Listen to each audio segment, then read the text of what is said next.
کۆماری ئیسلامی و ئێعتیاد لە ئێران. گیرۆدەبوون بە مادە هۆشبەرەکان لە ئێران لەژێر دەسەڵاتی ڕژیمی ئیسلامیدا بێداد دەکات و بێگومان هەموو ڕێبوارێک ئەم ڕاستیە دەتوانێت بە ئاشکرا ببینێ.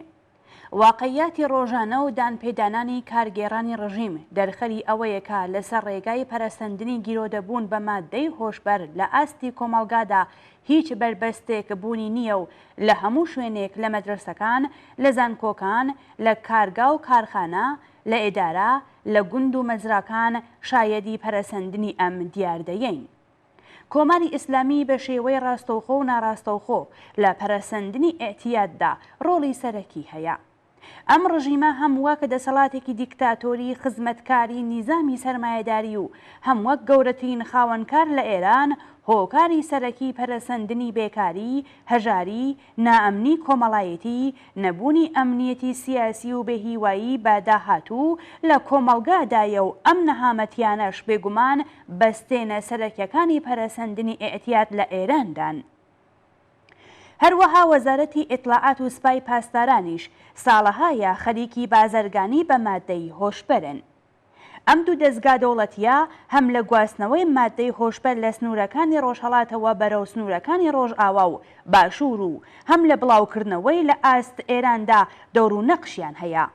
ڕۆڵی سپا و وەزارەتی ئیطلاعاتی ڕژیم لە بڵاوکردنەوەی بەربڵاو و هەرزانی مادەی هۆشبەر لە کوردستان بەناوبانگ و حاشا هەڵمەگرە. ئێعتیاد یەکێک لە جددیترین و کارەساتبارترین دەستکەوتەکانی کۆماری ئیسلامیە و ئیتر کەمتر بنەماڵەیەک بوونی هەیەکە لە ناوخۆیان یان لە ناو هاوساکانیاندا کەس یان کەسانێک پەیوەندیان بەم مادەیەوە نەبێت لە بەکارهێنانەوە بگرێتە تۆڕی بەرهەمهێنان و بڵاوکردنەوەی. ئاماری ڕسمی لە پەیوەند لەگەڵ مادە هۆشبەرەکان باس لە گیرۆدەبوونی پتل لە 5 ملیۆن کەس دەکات کە نیوەیان لە تەمەنی 35 ساڵی بۆ سەرێدا گیرۆدەی مادەی هۆشبەری سونەتی لەوانە تریاک و هێرۆئین بوون و کەمتر لە نیوەشیان لە تەمەنی 15 تا 25 ساڵیدا تووشی مادە هۆشبەرە سەنعەتیەکانی وەک شیشە، گوڵ و حەشیش هاتوون.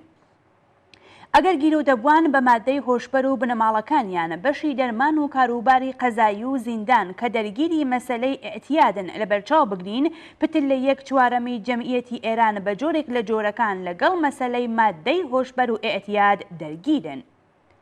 لە ماوەی 10 ساڵی ڕابردوودا گیرۆدەبوون بە مادەی هۆشبەر لە ناو ژناندا 2 بەرابەر بووە، واتە لە 5% گەیشتوەتە 10%. بەپێی راپۆرتە مەیدانیەکان تەمەنی ئێعتیاد لە ناو تازەلاوانی کچدا گەیشتوەتە 13 کەس. بەکارهێنانی مادە هۆشبەرە سەنعەتیەکان لەم تەمەنەدا و بەتایبەت مادەی وەک شیشە و گوڵ کە سڵامەتی دەرونی و فیزیکی بەکارهێنەرانی لەگەڵ مەترسی جددی بەرەو ڕوو کردوێتەوە بەردەوام پەرەی سەندووە. هەڵسوکەوتی ڕژیم لەگەڵ موعتادەکان کە خۆیان قوربانی مافیای بەرهەمهێنان و بڵاوکردنەوەی مادەی هۆشبەری حکوومەتین یەکجار نامرۆڤانە و تێکەڵ بە سوکایەتیە. لە ئێران لەگەڵ موعتاد نەک وەک نەخۆش بەڵکو وەک تاوانبار هەڵسوکەوت دەکرێت و کەمپەکانی دەرمانی موعتادان و بەرنامەکانی پێشگرن و یان تەرکی ئێعتیاد لە ئاستێکدا نین کە بتوانن بەربەم دیاردەیە بگرن. ڕێژەی مەرگ بە مادەی هۆشبەر کە لە ساڵدا پتل لە 3000 کەسە و هەروەها ساڵانە لە دایکبوونی هەزاران منداڵی موعتاد قوڵایی ئەم کارەساتە مرۆیەمان پێنیشان دەدات. بەرهەمهێنەرانی سەرەکی مادەی هۆشبەر کە بازاڕیان لە کۆنتڕۆڵدایە بەم دامەزراندنی پسپۆڕانی بواری دەرونی و کۆمەڵایەتی، شیمیزان، پیزیشک و حیسابدار، دەستەدەنە ئانالیز و لێکدانەوەی بازار و ئاستی مادەی هۆشبەری پێویست و هەروەها بەرهەمهێنانی مادەی نوێ بۆ لاوانێک کە هیچ شادی و هیوایەکیان نییە. بەرنامەکانی پێشگیری لە ئێعتیاد لە ئاستێکی یەکجار کەمدا بەڕێوە دەچێت و دەست بەسەرکردن و ئێعدامی چەند وردەفرۆشی مادەی هۆشبەر و یان کۆکردنەوەی تێکەڵ باتوند و تیژی موعتادان و ئامادەکردنی فیلمی تەبلیغاتی ئەو پەڕی هەوڵێکەکە کاربەدەستانی ڕژیم و ستادی بەرەنگار بوونەوە لەگەڵ مادەی هۆشبەری حکوومەت ئەنجامی دەدەن.